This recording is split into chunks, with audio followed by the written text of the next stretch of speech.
ప్రోమోలో మధుమిత, రామ్ ఇద్దరు కూడా గెట్ టుగెదర్ పార్టీకి వెళ్తారు. అక్కడ మహాలక్ష్మి అరేంజ్ చేసిన మనసేమో మధుమిత రామ్ దగ్గరకు వచ్చి కూల్ డ్రింక్స్ ఇస్తూ ఉంటే మాకు కూల్ డ్రింక్స్ వద్దని చెప్పి రామ్ అంటాడు. ఇవి జస్ట్ సాఫ్ట్ డ్రింక్స్ సార్, తాగండి అని చెప్పి అన్నంతో సరే అని చెప్పి రామ్ మధుమితలు ఆ కూల్ డ్రింక్స్ తీసుకుంటారు. ఇక నెక్స్ట్ సీన్లో సీత రామ్ ఫోన్ ఎప్పుడు స్విచ్ ఆన్ చేస్తాడో అని చెప్పి వెయిట్ చేస్తూ తెగ టెన్షన్ పడుతూ ఉంటుంది. అదంతా మహాలక్ష్మి చాటుగా ఉండి అబ్జర్వ్ చేస్తూ ఉంటుంది. ఇక రామ్ ఇంత లేట్ అయినా సరే ఇంకా రాలేదని చెప్పి సీత, నీకు టెన్షన్ పెరిగిపోతుంది కదా, నీ నరాలు తెగిపోతుంటే అనిపిస్తున్నాయి కదా, నువ్వు ఇలా టెన్షన్ పడాలని చెప్పి నేను మధుమిత రామ్ని గెట్ టుగెదర్ ఫంక్షన్కి పంపించాను. అక్కడ నేను అరేంజ్ చేసిన మనిషి వాళ్ళిద్దరికి కూల్ డ్రింక్లో ఆల్కహాల్ కలిపి కూల్ డ్రింక్స్ ఇస్తాడు. ఆ తర్వాత వాళ్ళిద్దరు మత్తులోకి జారుకుంటారు. వాళ్ళ వల్ల వాళ్ళకే తెలియదు. దాంతో మధుమిత రామ్ ఇద్దరు ఒకటవుతారు. వాళ్ళిద్దరూ ఒకటయ్యారనే విషయం తెలియగానే నువ్వు సూసైడ్ చేసుకొని చావడం ఖాయం అని మహాలక్ష్మి అనుకుంటూ ఉంటుంది. ఇక సీత ఆ శ్రీరాముల దగ్గరకు వెళ్ళి, శ్రీరామ, నా భర్త గుణంలో నీ అంతటి వాడని చెప్పి నేను నమ్ముతున్నాను. మీరు సీతమ్మ వారిని ఎంతలా ప్రేమిస్తానో భర్తని నేను అంతకన్నా ఎక్కువ ప్రేమిస్తున్నాను. ఆ నమ్మకం ఒమ్ముకోకుండా చూడు స్వామి అని చెప్పి కోరుకుంటుంది. ఇక నెక్స్ట్ సీన్లో మహాలక్ష్మి ఏమో రామ్ మధుమితలు ఆల్కహాల్ కలిపిన కూల్ డ్రింక్స్ తాగుతున్నట్టుగా డ్రీమ్ వేసుకుంటుంది. ఇక రామ్ మధుమితలు ఇద్దరు కూడా కూల్ డ్రింక్స్ తాగిన తర్వాత మత్తులోకి జారుకుంటారు. క్రమంగా ఒకరినొకరు చూసుకొని దగ్గర అవుతూ ఉంటారు. ఆ తర్వాత ఆ పార్టీలో అందరితో పాటు మధుమిత రామ్ ఇద్దరు కూడా కపుల్ డాన్స్ వేస్తూ ఉంటారు. ఆ క్రమంలో మధుమిత రామ్ ఇద్దరు ఒకటైనట్టుగా మహాలక్ష్మి డ్రీమ్ వేసుకుంటుంది. ఇలా నేను అనుకున్నది జరుగుతుందని చెప్పి మహాలక్ష్మి అనుకుంటుంది. ఇక యాక్చువల్గా మధుమిత రామ్లు ఆ పార్టీలో ఉంటారు. ఇక సరే అని చెప్పి కూల్ డ్రింక్ తాగబోతున్న సమయంలో ఒక వ్యక్తి ఏమో అది కూల్ డ్రింక్ అయినా ఆల్కహాల్ అయినా సరే చేసి చెప్పుకొని తాగాలి అని చెప్పి అంటాడు. సరే అని చెప్పి మధుమిత రామ్ చేసి చెప్పుకున్న సమయంలో అనుకోకుండా కూల్ డ్రింక్ రామ్ ఫోన్ మీద పడిపోతుంది. మధుమిత సారీ చెప్తూ ఉంటే ఏం పర్వాలేదు అని చెప్పి ఫోన్ తీసుకుంటాడు. అయ్యో, నా ఫోన్ ఇంకా స్విచ్ ఆన్ చేయలేదే అని చెప్పి అనుకుని వెంటనే స్విచ్ ఆన్ చేస్తాడు. ఇక అందులోనూ మిస్డ్ కాల్ చూసి సీత నాకు ఎన్నిసార్లు ఫోన్ చేసింది ఏంటి అని రామ్ అంటూ ఉంటే మన ఇద్దరు ఇలా బయటకు వచ్చామని చెప్పి తను టెన్షన్ పడుతున్నట్టుగా ఉంది రామ్ గారు అని చెప్పి మధుమిత అంటూ ఉంటే, లేదు మధుమిత, సీత ఏదైనా ఇంపార్టెంట్ విషయం లేకపోతే ఇన్నిసార్లు కాల్ చేయదని చెప్పి రామ్ వెంటనే సీతకి కాల్ చేస్తాడు. ఇక సీత ఫోన్ లిఫ్ట్ చేయగానే, మామ అర్జెంటుగా నువ్వు ఉన్న పలంకి ఇక్కడికి రా అని చెప్పి సీత అంటుంది. ఏమైంది సీత అని చెప్పి రామ్ అడిగేసరికి, మీ పిన్ని గారికి హార్ట్ అటాక్ వచ్చింది మామ అని చెప్పి అనేసరికి షాక్ అయిన రామ్, వాళ్ళు సీత ఏమైంది, అసలు ఏం జరిగిందని చెప్పి రామ్ అంటూ ఉంటే, ఇక్కడ పరిస్థితి ఏం బాగాలేదు రామ్, మామ వచ్చే అని చెప్పి సీత అనడంతో, ఇప్పుడే వస్తున్నాను సీత అని చెప్పి మధుమిత మహాలక్ష్మి హార్ట్ అటాక్ వచ్చిందని చెప్పి ఇమీడియట్గా అక్కడి నుంచి బయలుదేరిపోతారు రామ్ మధుమిత ఇద్దరు కూడా. ఇక నెక్స్ట్ టైంలో మహాలక్ష్మి తను అనుకున్న ప్లాన్ సక్సెస్ఫుల్గా అమలు అవుతుందని చెప్పి ప్రశాంతంగా పడుకున్న సమయంలో రామ్ అక్కడికి వస్తాడు. ఇక రామ్ వచ్చి రాగానే పిన్ని ఎక్కడ అని చెప్పి సీతను అడిగేసరికి తన గదిలో ఉందని చెప్పి సీత అంటుంది. రామ్ మహాలక్ష్మి కోసం చాలా ఎగ్జైటింగ్గా తన గదిలోకి వెళ్ళి, పిన్ని నీకు ఎలా ఉంది, బాగున్నావా అని చెప్పి అడుగుతుంటే, నువ్వేం రామ్ ఎక్కడున్నావు, పార్టీ అయిపోయిందని చెప్పి మహాలక్ష్మి అంటూ ఉంటే, లేదు పిన్ని మధ్యలోనే వచ్చేసామని చెప్పి అడిగేసరికి, ఎందుకు రామ్ అని చెప్పి మహాలక్ష్మి అంటుంటే, నీకు హార్ట్ అటాక్ వచ్చింది కదా పిన్ని, నువ్వు ఎలా ఉన్నావు, నేను హాస్పిటల్కి తీసుకెళ్ళినా అని చెప్పి రామ్ కంగారు పడుతూ ఉంటే,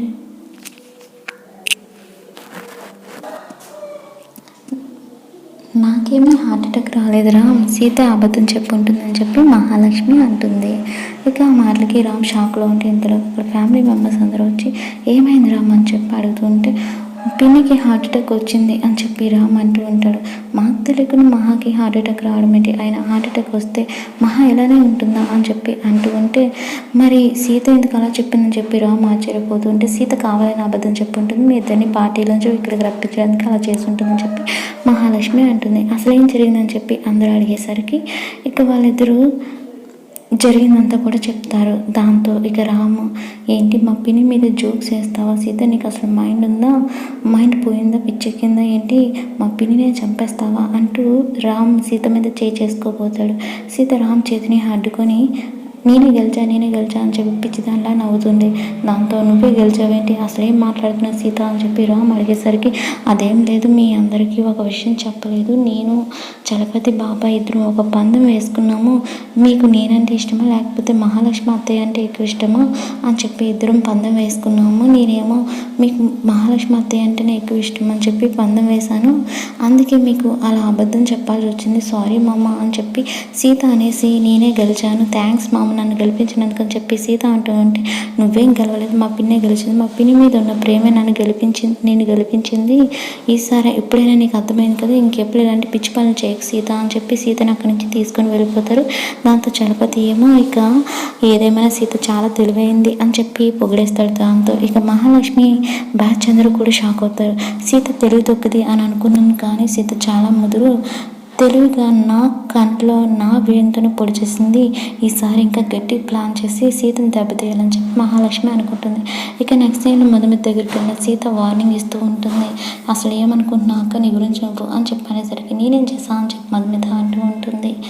సొంత అక్క నుంచి తన భర్తను కాపాడుకునే దుస్థితి ఏ చెల్లెలు కూడా రాకూడదని చెప్పి అంటూ ఉంటే, అంటే ఏంటి అర్థం సీత, నిన్ను భర్తను డ్రాప్ చేస్తున్నాను అనుకుంటున్నావా అని చెప్పి అడిగేసరికి మరి లేకపోతే అర్ధరాత్రి వేళల్లో నా భర్తతో చెట్ట బట్టలు వేసుకొని తిరగడం ఏంటి అని చెప్పి సీత అనేసరికి నేనేం కావాలని రామ్ గారితో అలా బయటికి వెళ్ళలేదు, మహాలక్ష్మి గారు చెప్పారు కాబట్టి వెళ్ళాను అని చెప్పి మధుమిత అనేసరికి ఆవిడ చెప్తే నువ్వు వెళ్తావా ఏంటి అని చెప్పి సీత అనేసరికి నీ బుద్ధి ఏమైంది అని చెప్పి సీత అంటూ ఉంటే ఆవిడ కంపెనీకి బాస్ కాబట్టి అక్కడ చెప్పింది చేయడం నా బాధ్యత అని చెప్పి మధుమిత అంటూ ఉంటే అలా నువ్వెలా చేస్తావు అక్క, అలా చేయకూడదని నీకు తెలియదా, నీ నీ కంట్రోల్లో నువ్వు ఉండాలి కదా అక్క అని చెప్పి సీత అంటూ ఉంటుంది.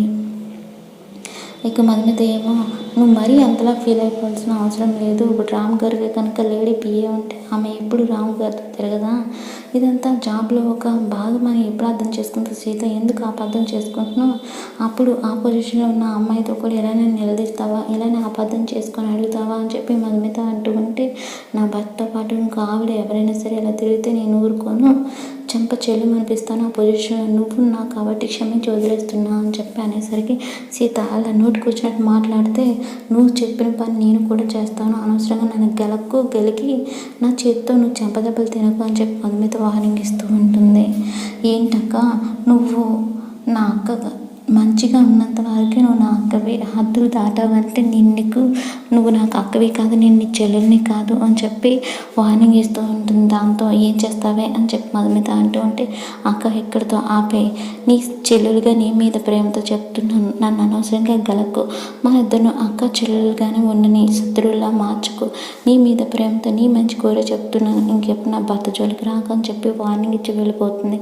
బయట ఉన్న మహాలక్ష్మి ఏమో ఏంటి మీ అక్క చెల్లెదురు చాలా ప్రేమగా మాట్లాడుకున్నట్టుగా ఉన్నారని చెప్పి వెటకారంగా అంటుంది మహాలక్ష్మి. మేమిద్దరు ఏం మాట్లాడుకున్నావో నువ్వు చూసావని విషయం నాకు తెలుసు, ఎంజాయ్ చేస్తున్నావు కదా అని చెప్పి సీత అనేసరికి అయ్యో మీ ఇద్దరు లోపల చాలా ప్రేమగా మాట్లాడుతున్నారు అనుకున్నాను అని చెప్పి మహాలక్ష్మి అంటూ ఉంటే ఇక చాలు ఆపు, అసలు మేమిద్దరు ఏం మాట్లాడుకున్నా ఎలా మాట్లాడుకున్నా నీకు తెలిసి నువ్వు చూసి ఆనందిస్తున్నావు కదా అని చెప్పి సీత అనేసరికి మీ ఇద్దరు అలా ప్రేమగా మాట్లాడుకుంటే మధ్యలో నేను ఎలా అవుతుంది సీత అని చెప్పి అడిగేసరికి ఇక చాలు ఆపు, నువ్వు చేసిన చండాలం పని అని చెప్పి ఇక సీత అంటూ ఉంటుంది. మీ ఇద్దరు కూడా పడితే నేనేం చేసా మధ్యలో అని చెప్పి మహాలక్ష్మి అనేసరికి నేను అన్నది దాని గురించి కాదు, అక్క మామని ఆ గెట్ టుగెదర్ పార్టీకి తీసుకొని వెళ్ళి అక్కడ నువ్వు ఏర్పాటు చేసిన ఆ చెత్త పని గురించి మాట్లాడుతున్నా అని చెప్పి సీత అనేసరికి మహాలక్ష్మి ఆశ్చర్యపోతూ ఉంటుంది. ఏంటి ఈ విషయం నాకైనా తెలుసా అని చెప్పి ఆశ్చర్యపోతున్నావా, నువ్వు ఫోన్లో నీ మనసుతో అక్క మామలు తాగే కూల్ డ్రింక్లో ఆల్కహాల్ కలపమని చెప్పిన తర్వాత అర్చన అత్తయ్యతో మీరు చెప్పినంత కూడా నేను వినేసానని చెప్పి సీత మహాలక్ష్మికి షాక్ ఇస్తుంది. ఆ మాటలు వినగానే షాక్ అవుతుంది. ఆ తర్వాత నువ్వు ఇంత నీచమైన పని చేసావని నా మామకి నిన్నే దేవతలా అనుకుంటున్నా, నా మామకి నిజం తెలిస్తే అప్పుడు నీ పరిస్థితి ఒక్కసారి ఆలోచించు, నేను నా భర్త కలిసి నేను ఇంట్లోంచి బయటికి కంటేస్తే ఎలా ఉంటుందో ఒకసారి ఆలోచించని చెప్పి సీత మహాలక్ష్మికి వార్నింగ్ ఇచ్చేసరికి మహాలక్ష్మి భయపడుతూ ఉంటుంది. ఇక సీత ఏమో నన్ను గెలకనంత వరకే మంచిగా ఉంటే సీతను గెలికితే ఎలానే ఉంటుంది. ఇప్పుడు నేను మామ గదికి వెళ్తున్నాను, మామ నేను కలిసి పడుకోబోతున్నాము. మా ఇద్దరిని ఎవరు వేధిస్తారు నేను కూడా చూస్తా, ఈ సీత జోలికి వస్తే ఇలానే ఉంటుంది అని చెప్పి వార్నింగ్ ఇచ్చి అక్కడి నుంచి వెళ్ళిపోతుంది సీత రామ్ గదిలోకి. రామ్ వర్క్ చేస్తూ ఉంటే సీత బాధగా రామ్ దగ్గరికి వెళ్ళి మామ నన్ను హక్ చేసుకోవా అని చెప్పి సీత అడిగేసరికి ఏమైంది సీత అని చెప్పి రామ్ అంటూ ఉంటే నీ భారీగా అడుగుతున్నాను మామ హక్ చేసుకో అని చెప్పి సీత అంటుంది. సరే అని చెప్పి రామ్ ప్రేమగా సీతని హక్ చేసుకుంటాడు. ఇక సీత ఏడుస్తూ ఇంకా గట్టిగా హక్ చేసుకోమమ్మ అని చెప్పి రామ్ కౌగిల్లో ఉండిపోతుంది సీత.